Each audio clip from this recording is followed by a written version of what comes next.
Howdy y'all, welcome back to the channel. So I simply wanted to go back through an older video I had about Native American history of Tennessee and narrate it and maybe put the things in order. So I'd been getting a little bit of requests to redo some of my older texted style videos, so please like, share, and subscribe and enjoy this video.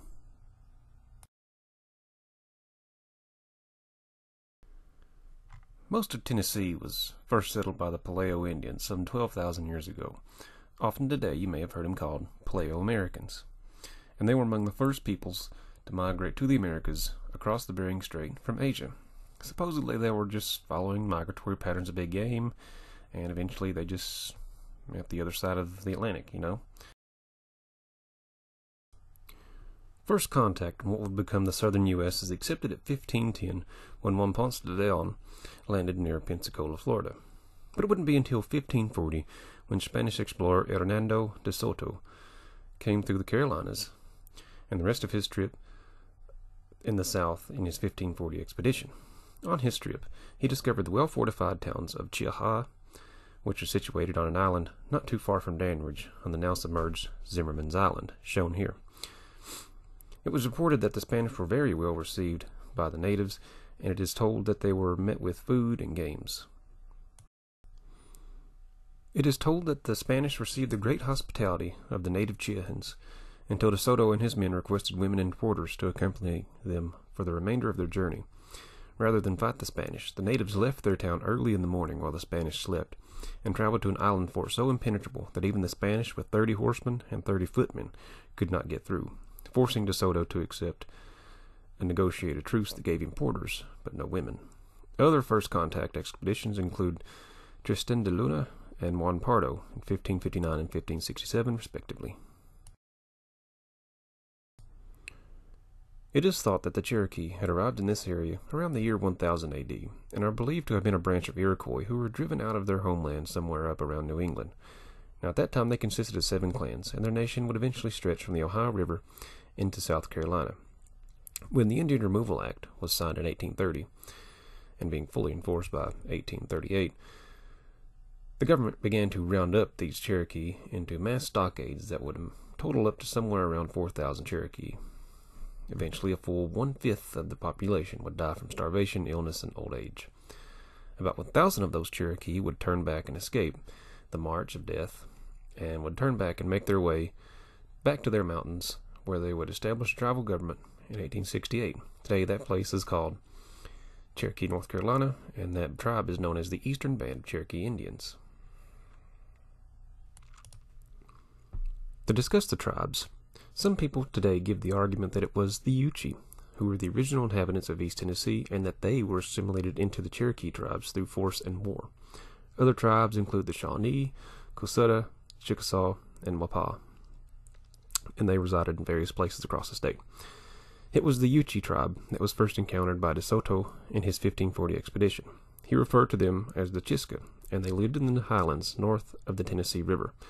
It is thought that the last of the Yuchi relocated south and became part of the Creek Confederacy, although it could have been disease brought on by Europeans that wiped them out.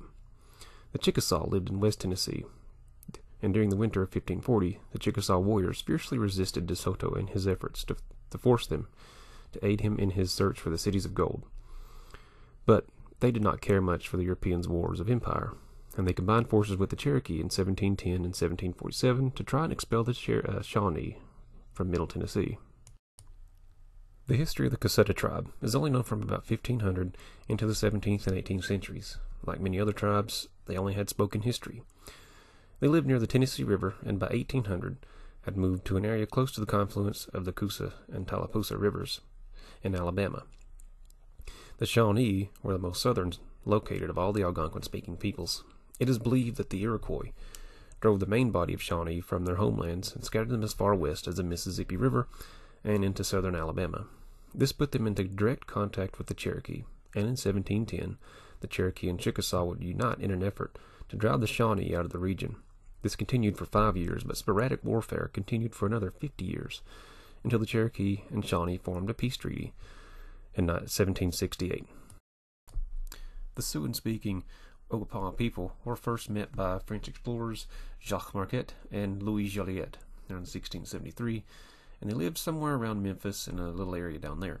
It is not known exactly when they arrived in the area, but the French and the Illinois tribe called them Arkansas, and they are the namesake for the Arkansas River and then the territory and state of Arkansas.